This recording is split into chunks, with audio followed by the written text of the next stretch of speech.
Tell the Story, the podcast that brings you the raw, honest, and powerful conversations with the men and women who have served. We dive into the realities of service, the weight of sacrifice, and the road to resilience. Today, I'm honored to welcome a guest who is actively fighting to save the lives in the veteran community.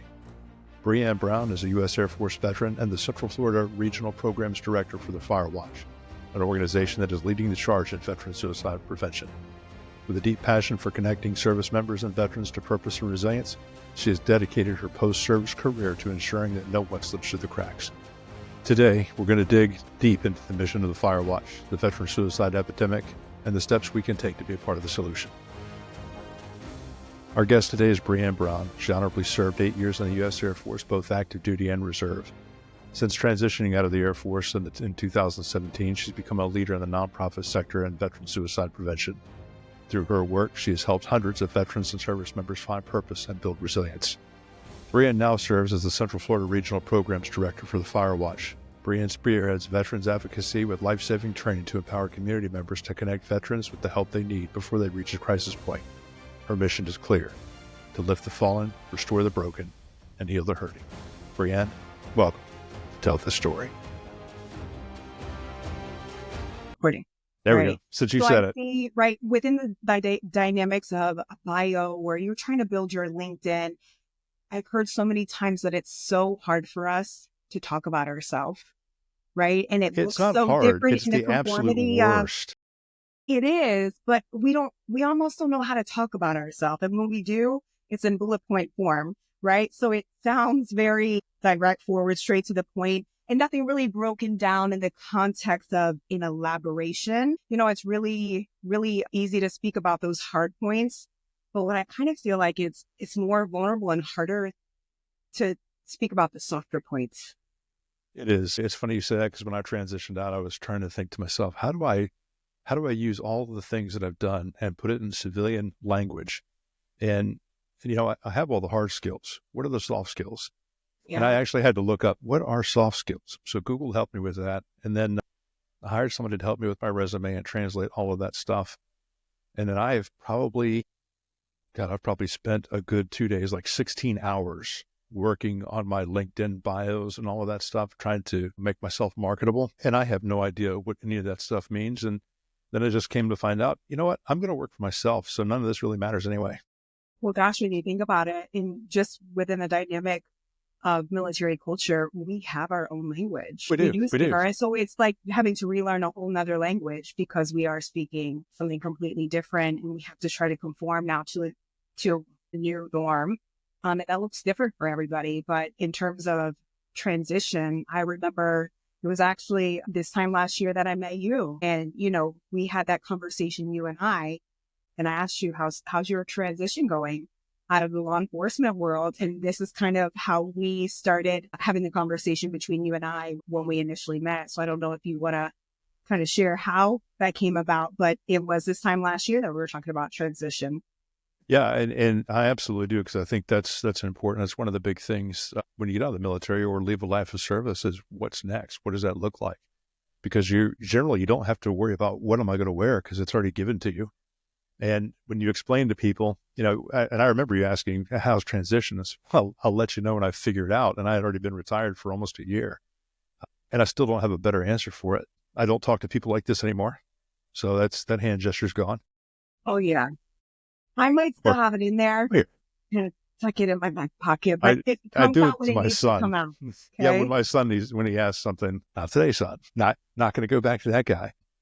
But yeah, transition has been odd. And I think I've had it easier than others, because with the pension and all that stuff, I didn't have to hustle. I didn't have to get into anything right away. So I was able to pull back and just kind of get some space and just sit with everything for a bit and figure a lot of stuff out. So I was able to take time without any risk to learn that new language. And you know, I've gone to a couple of the transition meetings that you know, some of the veterans organizations here in the Bay Area put on.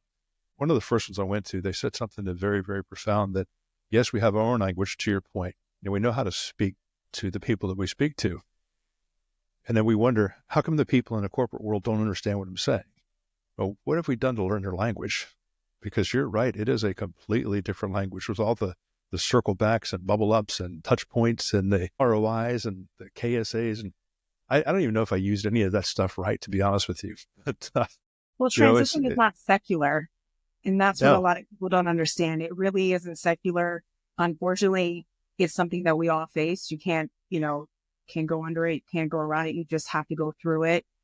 We might have parallels as veterans within the dynamic of a similar struggle, whether it be job placement or just the adjustment piece, could be the financial restraint that you kind of spoke about, right? As far as people who didn't retire. But I think it affects the entire person, all areas, mentally, physically, socially, spiritually. It also affects all of those who are around them as they're transitioning.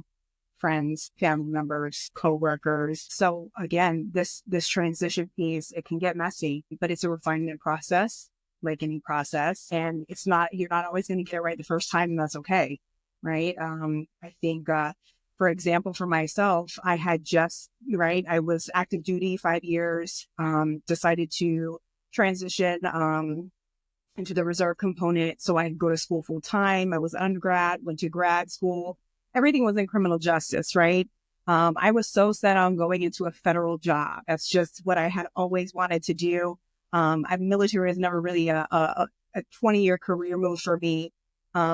And I started volunteering with the Veterans Treatment Court Mentor Corps here in the greater Tampa Bay area. So this is kind of where I actually fell in love with the idea of working with veterans for veterans, and maybe even the idea of a nonprofit space. And I've sat on a transition panel, or sometimes when I go into other transition groups who are helping veterans through that time. And, the corporate world is not the only world. Just don't forget, there's a lot of fruitful opportunities in the nonprofit space. It's not for everybody, but that is kind of where I ended up finding myself. And again, transition is not secular. I thought I was going to go in one direction, and God will typically call you to do other things. And if you answer that calling, he'll equip you for it. And I've been in that space for the last 5 years, and the nonprofit space specifically, and veteran suicide prevention arena. So I enjoy every bit of it. It sounds cliche, especially in this role, in this job, but I love what I do.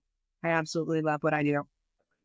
well, I think it's one of the questions I wanted to ask you with your transition. What do you think is one of the most important things when you do transition, whether it's business world or nonprofit space? What do you think is the secret sauce if you're moving into something else, or if you're just retiring and not going to do anything? Again, I think my greatest piece of advice of not only going through myself, but watching other folks, transition is not secular. There is no one right way to do it. Yeah. There is not one avenue. It might take a year, it might take 2 years. You really just kind of have to figure out what works for you. It's just like, right? You have the fish, you take the meat, spit out the bones. You have to be willing to go and, you actually have to be ready, willing, and able. But I also think there's a component of acceptance in there. Accept that it's going to be a little messy and that you're not going to find yourself right away. My other huge piece of advice is making sure that you set up a solid support system. So I'm a huge advocate for safety care plans. It's another prevention tool. Fill it with resources, places that you can go, people who you can call for different things, your who, your what, your why, whatever that is for you. Make sure you build a solid support system. However, if you do not utilize the support system, it's no good. Yeah.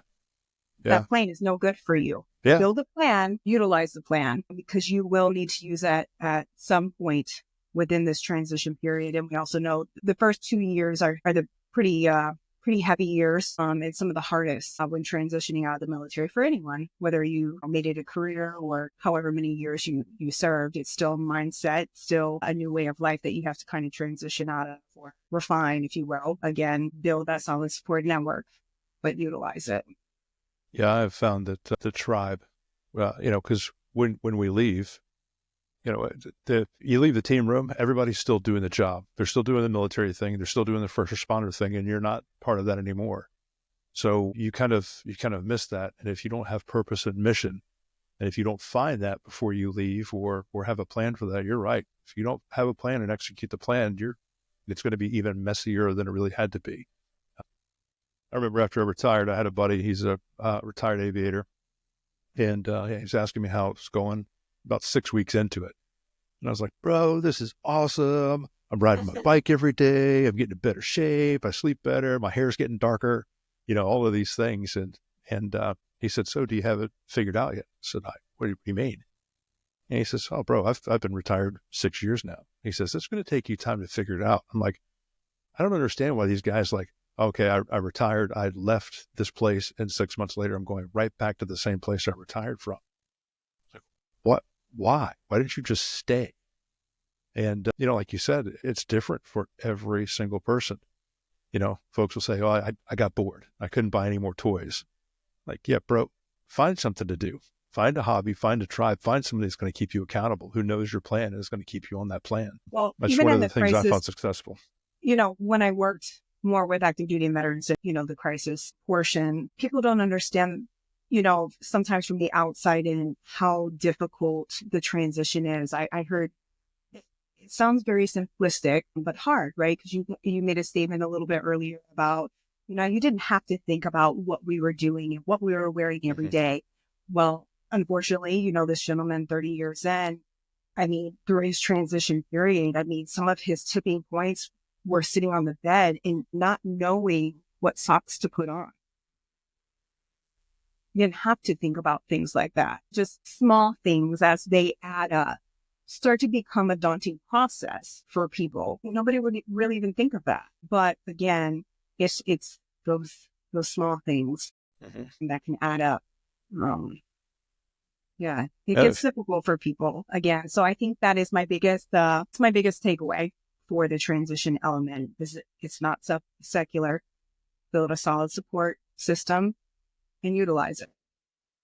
Yeah, I would agree with that. So the Fire Watch, you guys are doing a lot of solid work, and I know you've been very involved with suicide prevention. Can you give us an overview of the Fire Watch and what it is that y'all are doing? Sure. So we are a nonprofit in Florida's fight against veteran suicide. You already kind of gave an introduction. I cover the Central Florida regional area. However, my heaviest footprint is Hillsborough, Pinellas County. That's just because the veteran suicide rates are the highest in this area. We have 3 regional program directors, one Northeast Florida, where the Fire Watch was founded in 19. Myself, that covers Central Florida, and then my teammate, South Florida, Henry Angelo. We definitely have our work cut out for us. We're a small nonprofit, but we are 2 things. We are both a prevention program and a community-based program. So what we're doing is offering free training, which is comprised of military culture education, and then also the suicide prevention piece based on the SAVE initiative, SAVE. It stands for Science, Ask, Validate, and Encourage and Expedite Help. So essentially, we're teaching individuals not only about the culture, but also the warning signs of suicide, the myths about suicide, getting away from the stigma of asking the question, but more importantly, some statewide resources that they can connect veterans to before they slip into crisis, right? Because this is not a program that's just for veterans. We involve the community members. So it's for anyone and everyone who cares about a military veteran. If you're not a veteran yourself, especially in Florida as a heavily populated military state, you are spouse or dependent upon, or you know one. Guaranteed. So again, This is for anyone and everyone. The training is free for any individual.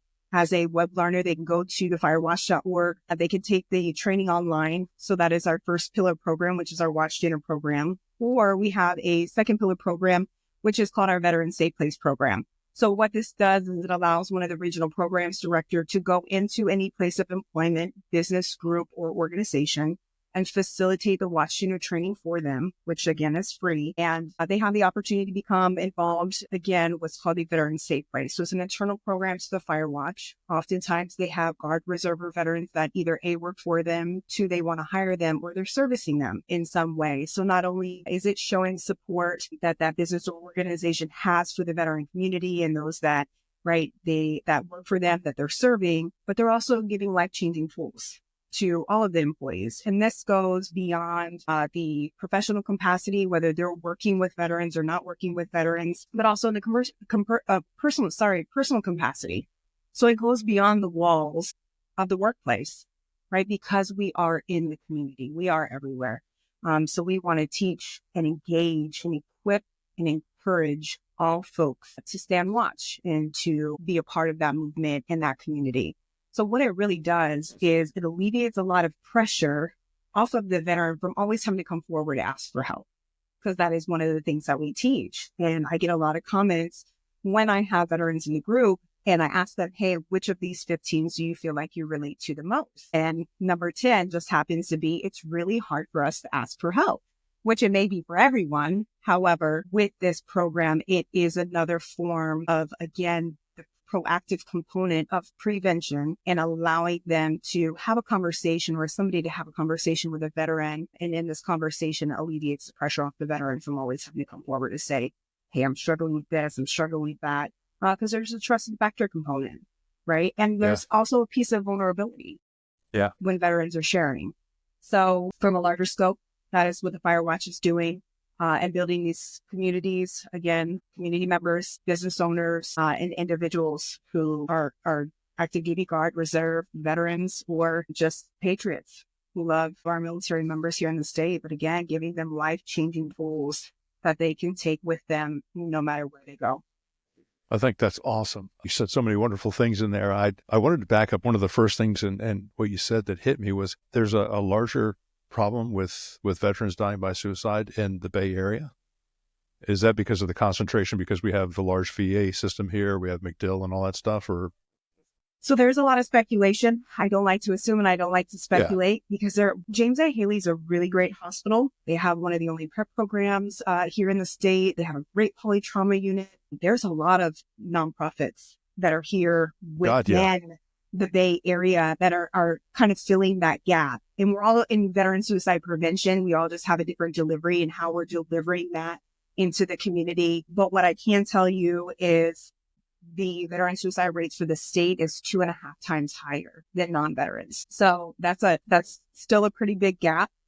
So again, this is why we have a heavy focus and emphasis, at least for now, in the state of Florida. Once we reach the goal of 10,000 watch shooters, we're looking to expand and hope that other states see, hey, what we're doing is working. I don't know if there's some people who are kind of data, but one of the unique things that we do with the Firewatch is we are collecting data for the state. So if you go to the firewatch.org, you go to the data tab, you can actually click on there, look at the state, and it's broken down by county. So we have that information there. So it does also offer community members an opportunity to see what scope, because you can break it down by your own access, age, race, gender, and then means of death, to see what population in this county do we need to target so we can service them better. That's amazing. That's amazing. Yeah, so this is combined efforts, and it's all in collaboration. There's no competition. All collaboration. That was one of the next questions I was going to ask you, because my work, however brief it was, with Irreverent Warriors, we put on hikes. Well, the Irreverent Warriors, they put on hikes, and it's just a camaraderie thing to bring people together out in the space and with everyone. And, we just need funding to pay for permits and food when we get, 400 vets out marching through major cities. And it's not really a heavy lift in some places, but I found here in Tampa, because, Haley's here, Bay Pine's here, MacDill's here. I mean, it's a wonderful place to retire. I found trying to get into the veteran nonprofit space just to, and there was no ask on my end. It's just, hey, we're here. We're trying to get a footprint here. I am the organization here. And what can I do for you? It was kind of rough. It really was. And I was like, okay, well, I know that there are like 1,000 nonprofits for veterans in the Tampa Bay area, but you said, we're all doing the same mission, just with a different delivery. How difficult was it for the Firewatch to get a footing here and to be where you're at? Because I found it was extremely difficult, because people, I felt, were looking at me like I was looking to take a piece of their, not a piece of their action, but move in to pull from their funding, because funding is a big thing. I understand that. So I had to start off, everything was, hey, I'm Doug White. There is no ask here, but what can I do for you? And it was, still a little tentative on talking to me and all that other stuff. But have you experienced any of that in the space? So when it comes specifically to funding, our biggest ask when we're in the community is to go on and do training. That is our ask. This is the best way that folks can give back. And it shows their support without the monetary funding. Funding is necessary. Mm-hmm. We do that like any other nonprofit by other means. But that is our ask. That is the greatest currency, in my opinion, that we can receive. is to educate and equip all individuals to be, again, not only have credibility and competency and having conversation in that dynamic with veterans, maybe to be understanding of some of the issues in and outside the workplace, but again, giving them the life-changing tools so they don't always have to go back and ask, well, what could I have done? Should I? What did I miss? Yeah. Right? And giving them the confidence to ask that question. There's no easy way to ask the question, but to ask the question. And I would rather ask the question if I see the signs and receive a no answer than not ask. No, I would agree with that. I mean, it's an uncomfortable thing to do. It can be. And let me finish your question. And then Yeah. I do want to circle back to that component about the stigma around the question. However, when it comes to the footprint in this area, I am a one woman show for this area. So, I do get a lot of, oh my God, I see you all over the place. You're everywhere in a good way. Really but are. Unfortunately, I'm a one woman show. So it does require me to go out and to go to tabling events, to networking events, to introduce myself and put myself in those positions where I network and talk to people so that I can be the best advocate for the program. So people are aware who we are and that we're another resource within the Bay Area or within the Central Florida regional area, statewide area, what have you. It requires effort on my part to go out to meet people and to let people know who we are and the mission that we have, the vision that we have, and really our heart. Again, there's so many different veteran nonprofits. And why should I give to you? We're not asking for funding. Our ask is to come join the fight with us. And this is how, for our organization, you can help join the fight.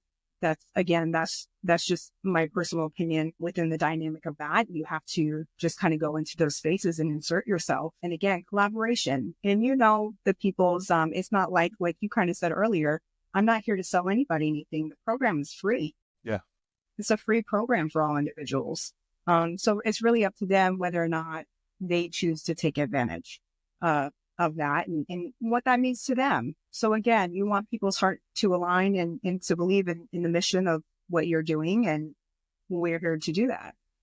And then I just wanted to touch on asking the question. And this is one of the things, right, within the dynamic of the training that we're doing is, right, I told you it was based on the SAVE initiative. So signs, ask, validate, and then encouraging expedite hope. So asking the question. So one of the things that I like to ask folks, because I like to have a conversation with them. I don't want to talk at them because I am no mental health expert. I'm not a social worker, but I'm a veteran. I'm an advocate for preventing veteran suicide. So, I mean, I've lived out all of these experiences myself, right? Personally, I've lived out these experiences, not only just in the dynamic of my own personal testimony, my own personal story and what I've been through, but I've lived through the responsibility of caring for another individual who was very close to me, experiencing suicide ideation. I've lost a family member to suicide. I've lived with the fear of me being the one to find them because that was the plan put in place, or the desperation to just want to help a loved one.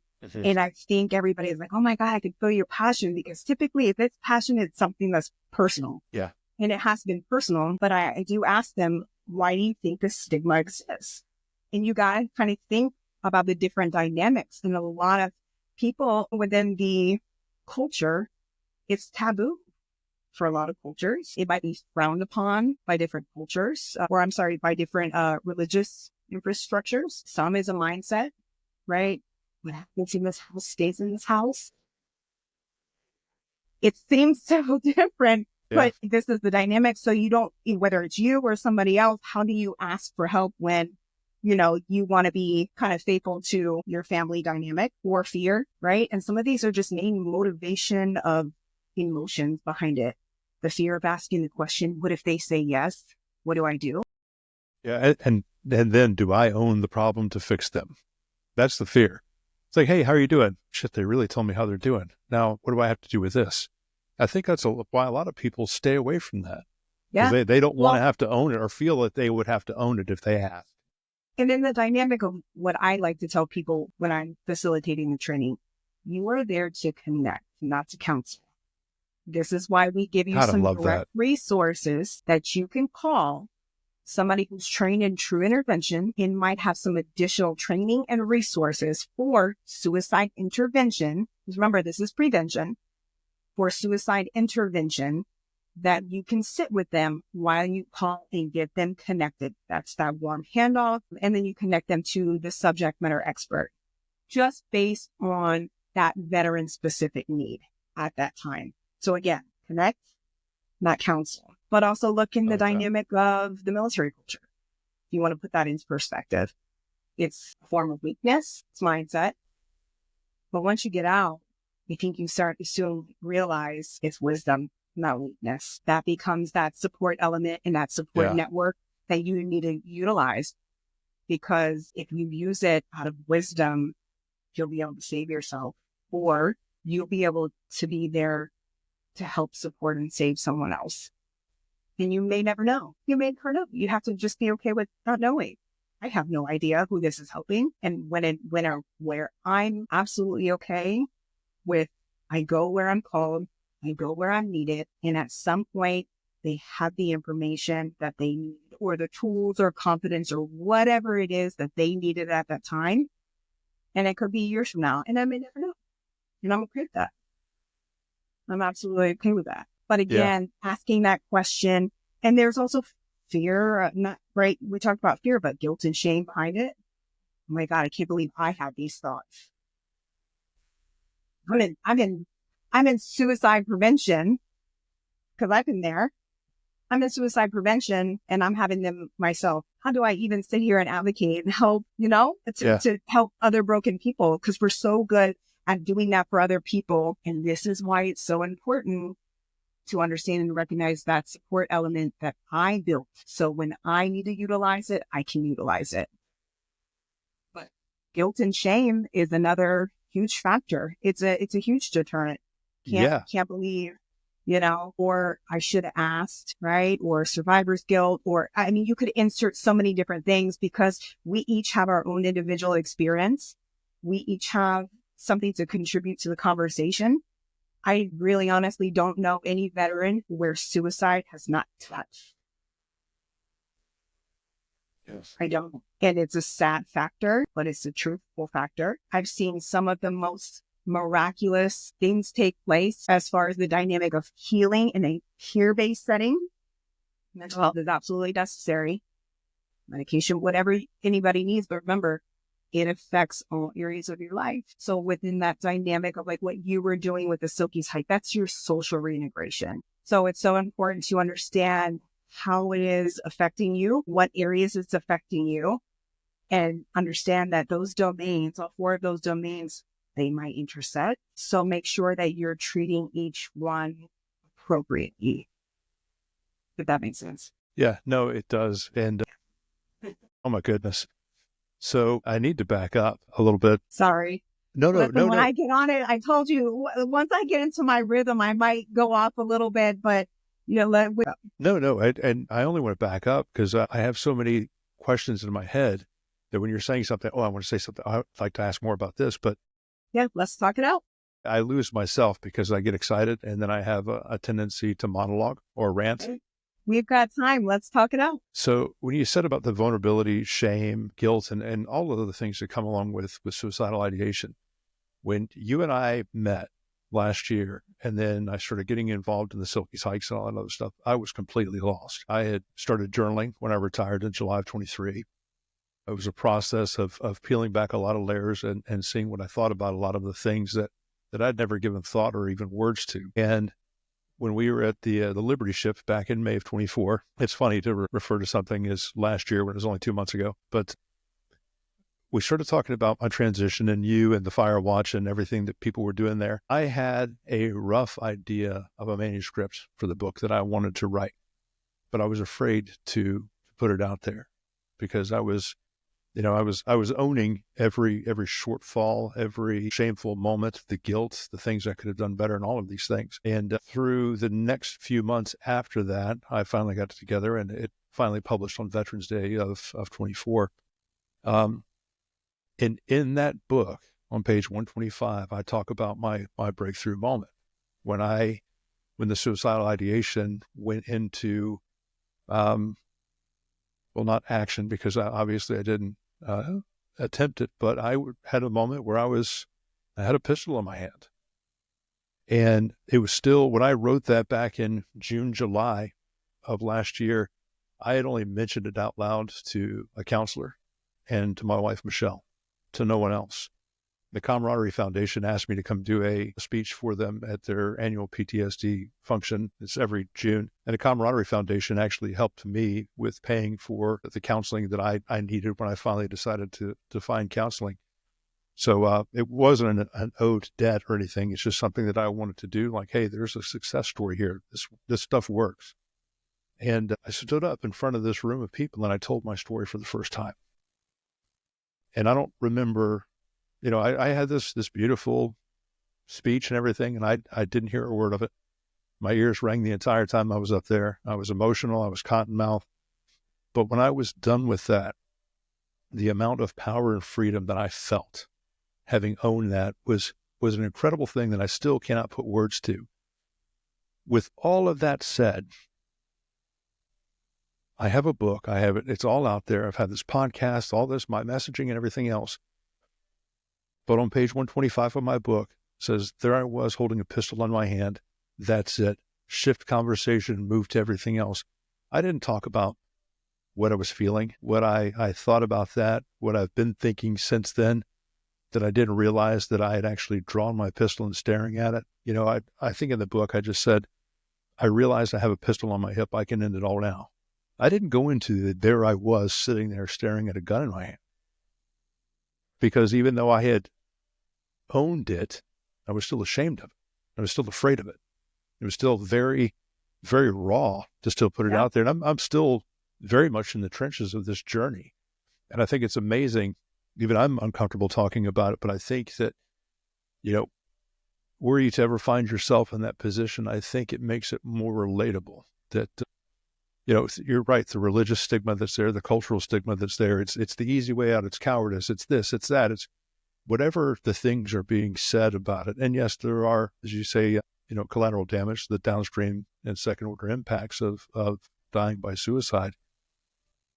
I think that if you're actually in that position yourself, faced with that decision and make it through to the other side, I think all that other noise just becomes bullshit. I really do, because if you're faced with a situation like that and you come out the other side, you find growth and find a way to help other people. Stigma, guilt, shame, cultural concepts, be damned. It's a horrible place to be in.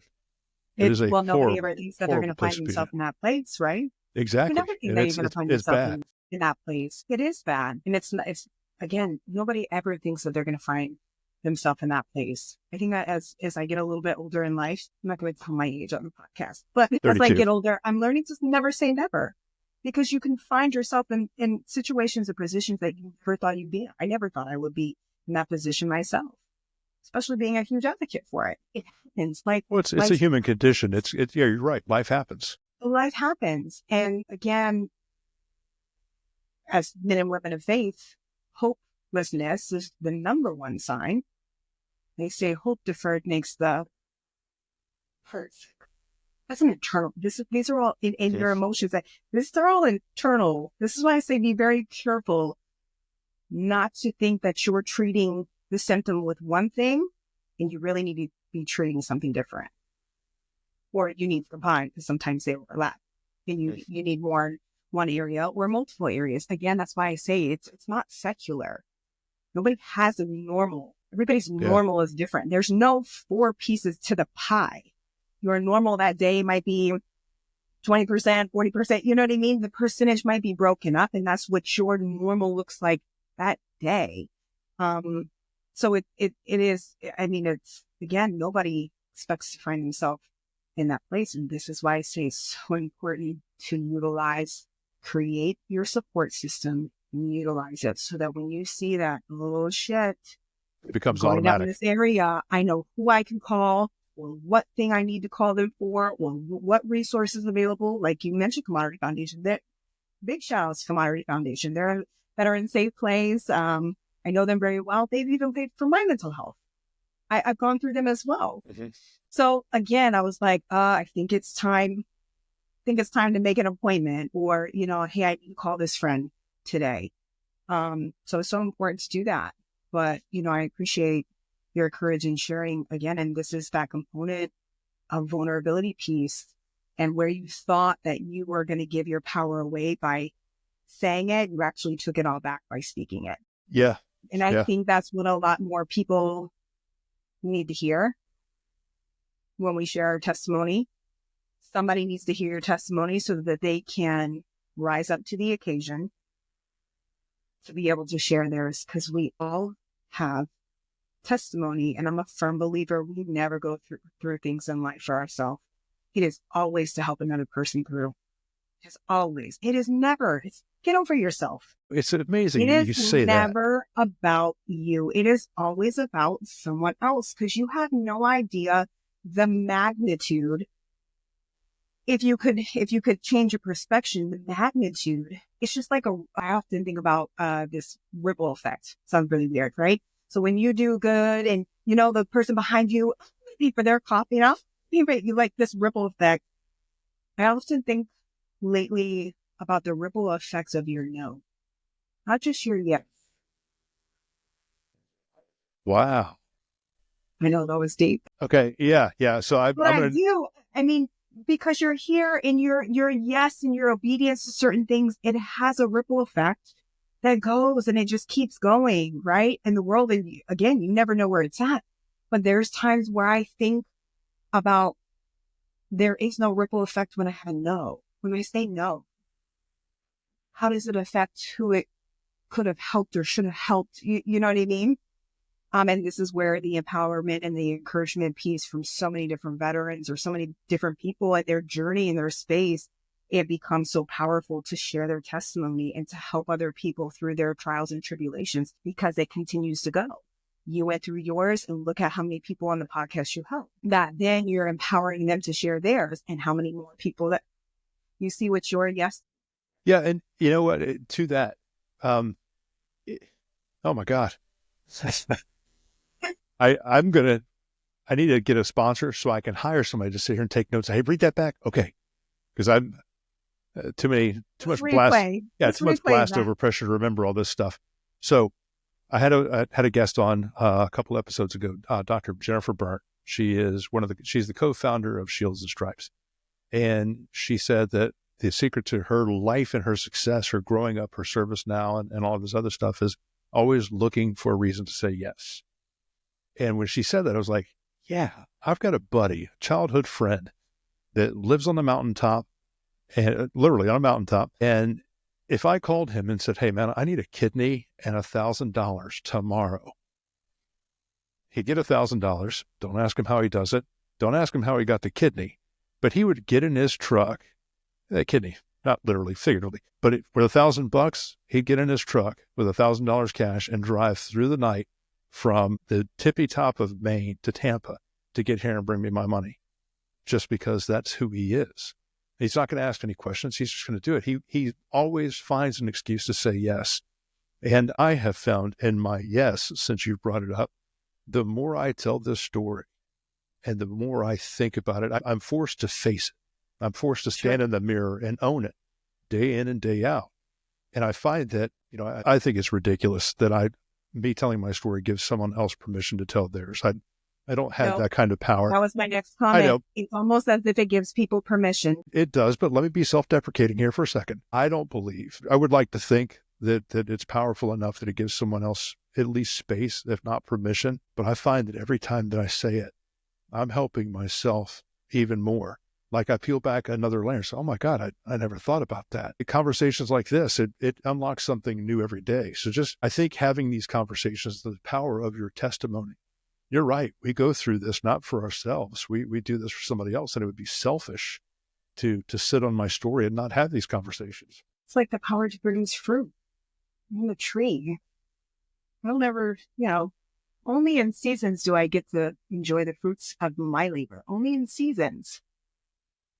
What else do you do with the other seasons? I mean, it's just all fruit for the others, right? You need to be full. There's so many others. There's a beautiful poem that I listened to on my way to every training that I do. I pray about it, but there's one, and it's called Holes. And if you ever get the opportunity, you can look it up on YouTube. It's called Holes. And it keeps me grounded. It helps me to remember my journey and the journey of so many other people who have not only made it, but who have not. And why I said yes and why I continue to do what I do. So if you ever get the opportunity, or anybody else who may be listening, it's different, but that's that. I'm going to give that a listen this afternoon. Don't call me. I'm going to get a message. Oh my God, I'm crying, because I've sent it to a couple grown men who are like, I'm crying. I'm like, well, I will never tell you. No, kidding. You. No, I have found the more I embrace this vulnerability, and you know what? Let me go ahead and say this: the term vulnerability, I don't like that, because it implies that there's a weakness. You know, if you look it up in the dictionary, oh, it's a shortfall, it's a gap, it's a whatever. I think honesty. I think vulnerability is not being vulnerable to the point. Vulnerability is courageous, because you're using something that someone else can use to harm you if they're a lesser person, and you're giving it to them. That's courageous. Remember, not weakness, wisdom. Yeah. And I'm a believer. So yes, if I look at Holes later this afternoon and watch the video and I cry, I will not burden you with oh, you got me. I won't do that. Don't use that word. That's not a word we use in the veteran suicide prevention space. I'm not a big fan when people use that. I hate to be a burden. That is another big No, you're right. You're right. It's a huge comment. That's such a stigma. I promise. If people are using that, I hope, again, and this is a personal opinion, you can have the training all day long. At the end of the day, it's really going to be up to the individual. They're going to sacrifice and take the time. I think it's an opportunity to exercise moral leadership. If you see somebody who's in need, you see them acting different, are you going to actually sacrifice and take the time to speak with them, to talk with them? Again, connection looks different for everyone. Connections listening, connections talking, connections resource. It just is really based on the veteran's specific need at that time. It's not just one thing, and maybe it's all three things. But I will give you a little gem, one of the ones that I've heard a lot lately. When you hear people say, because of, a lot of the guilt and shame that's kind of around, suicide and what have you, you'll hear people a lot of times say, I'm tired. Focused. And it feels like, to me, it is this small window of opportunity that if you hear somebody say that you can reach without pulling it out of them to figure out what it is that they are going through, and then be that individual to care enough to support them. Hey, and it seems like it all just comes out. I'm struggling with this, financially I'm hurting with this, and this is really bad. And it's almost like it's free flowing, and they will tell you, people will tell you. But I've heard that key phrase a lot. So if people can kind of just keep their ears out for that and be courageous enough to kind of insert to figure out what that is, people will tell you a lot. And give them a resource. Send them a daily, check, buddy check. Hey, just want to know how you're doing today, or send them some encouragement, or maybe they're just isolating a little more, and make it an intention that you're going to meet them for lunch or coffee or whatever that is. Whatever that looks like, that's a big one. Well, I wanted to ask you, what are the things we should be looking for? And you're right, that I'm just tired. I remember I was feeling that way with the hopelessness and everything else. And, for the listeners, what are some of the things that we can look for? I mean, other than being empathetic and tuning into our friends and being engaged. Again, some of you are obvious, right? The hopelessness, increased substance abuse, isolation, detachment. If you're around somebody, whether it's a family member or friend, when they're just kind of down and out, where they might not be acting themselves. Those are some of the key ones. But the ones that one gem that I just kind of gave you is not specifically in the training, that is just one from an outsider view that within this arena that I have noticed that I really want people to also just be aware of, that can help them. And again, it's all about connecting, not counseling. Yeah, it's the biggest takeaway that I think I would have for people. What would be the bit of advice that you would give if there's somebody out there listening to us and who's struggling? I think so. When you think about, well, we are prevention, we're also community based. And when you think of community, in the middle is you. So whether it's a veteran who is listening, like, we need you, right? But also for people just within the community that we need as watchmakers, we need you too, which means we need everybody because we all have a part to play in suicide prevention. So we need you. Again, to my veterans, you're definitely not alone. You hear that all the time, but you have people within the community who are standing watch both with you and for you. I like that. I like that. Somebody who wants to get involved, what are some of the first steps that they can do to get involved with helping out the Fire Watch?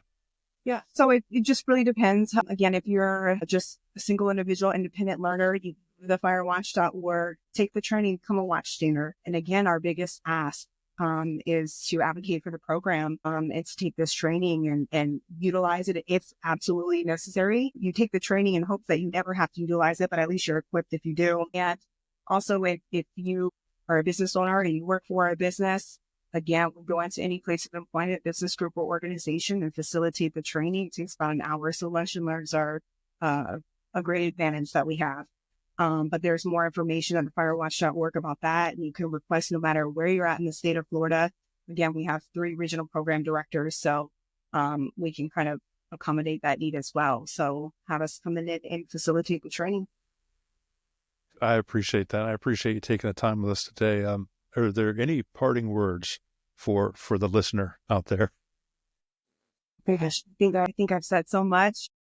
No, you've covered a lot, and I think what y'all are doing is fantastic. The program is great, and I'm actually going to go through and start clicking on some of the links and look at some of the stats and the breakdowns. I wasn't aware that was there. I think I said everything that I need to say to the veterans or to the community. I think my more of my parting words will be my thanks towards you again for your courage to do what you're doing, not only to have me on the show today, to get to show some of my knowledge and just a little bit of my experience and my heart and passion for the veteran community and the advocacy that I have, but also for yourself, for both the veteran and first responder community, for being brave, for going beyond pushing past the fear.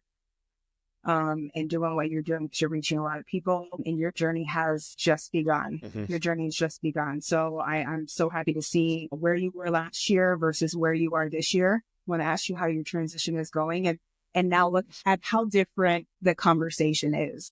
Yeah. And again, it just goes to show any random individual. I mean, we interacted for maybe a matter of 20 to 30 minutes, but just by that one question that I asked you, kind of got your mind spinning, and you never know when you're going to come across these people, right? I don't know why I asked you that. I just did. Again, that ripple effect of... It's because no one else was there yet. Everybody else was still setting up tables. I was the only person done with my table. I needed somebody to, share a story with, and it just so happened to be you, but conversations can be fruitful and they just will multiply. So again, thank you for what you're doing in your advocacy and your hard work. And I look forward to many more podcasts. Well, thank you, Brianne. I appreciate you coming on here today. And hopefully soon I will get over my dislike for crowds and people and start going to some of these meetups that you do. I know seeing the stuff that you put out on LinkedIn and everything, you appear to be everywhere. You appear to make it effortless. And so you're like, I'm a one-woman show. I've got to get out there. I'm like, you make this look easy. I'm exhausted just watching you and some of the other folks here in the Bay Area that are as active. I'm like, do they ever just sit down and watch TV? Do they ever just maybe I'll go get ice cream tonight and not go do this thing. I mean, it's like you guys are everywhere, but it's paying off. It's paying off, but y'all are everywhere. It's a thought. Trust me. It's a thought. But yeah, I appreciate everything that you're doing. Thanks for having me on. And we'll definitely chat soon. Great. I appreciate it. And with that, we are done. Brianne, I can't thank you enough for this conversation, for the life-saving work that you're doing with the Firewatch. Your mission is one that absolutely matters. And I know this episode is going to resonate with so many people who are listening. To everyone out there, if you're struggling, you're not alone. There are people who care and people who will step up and the resources available to help you. Don't hesitate to reach out. For more information, check out thefirewatch.org to learn more and get involved. Again, this episode was powered by Polestar Coffee. Fuel your mission with the finest craft roasted beans. Use this story at checkout on polestarcoffee.com for 10% off your order. If you found value in today's conversation with Brianne Brown, do me a favor. Share this episode, leave a review, and follow Tell This Story on your favorite podcast platforms. Remember, the way forward begins here. See you next time.